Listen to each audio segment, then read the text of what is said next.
Sound Advice with Doug Leonard. Every time I talk to you, I want to, I'm not quite 50 yet, but I want to test my hearing. I want to see where I'm at, and especially since I wear headphones every single day. Yeah. And it's not a bad idea to get that testing. Yeah, it's that campaign that we've talked about off and on over the years of test years at 50 years. I think everyone should have hearing evaluation when they turn 50 to get a baseline, if nothing else. But when you have that hearing evaluation, people just don't understand the whole process. Most folks have gotten their vision tested many times. Yeah. Many people get it done every year. And my vision hasn't changed that drastically, but I still go to my optometrist every year. And with vision, 20/20 is the standard of normal. And people know that. They understand that. There are some freaks of nature that have better than normal vision. They're 20/10. Yeah. My vision, I'm like 2400, meaning, someone with good vision could be 400 feet away from the chart and read the same thing I could read 20 feet away. Wow. So, I have, some challenges with my vision. I'm corrected to 20/20 with my contacts, but, sure.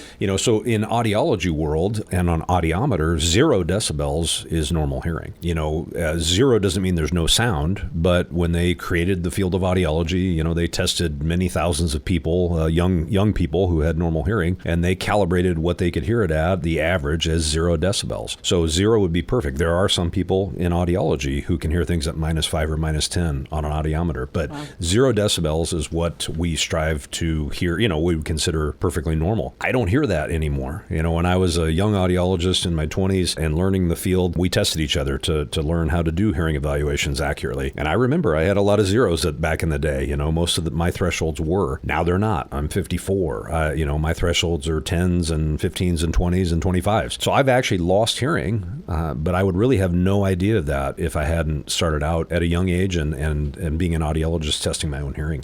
So when someone tells you they're like, I don't have an issue, I hear normally, there really isn't, unless you're at the all zeros. Anybody that's 40 and above is not going to hear everything at 0. There's a range of normal, just like there's a range of normal for blood pressure, cholesterol, or anything else. So we would say 0 to 25 decibels or 20, depending on the audiologist, would be a range of normal. And then there's another phrase people say all the time, well, that's normal for my age. Normal for my age doesn't mean you have normal hearing.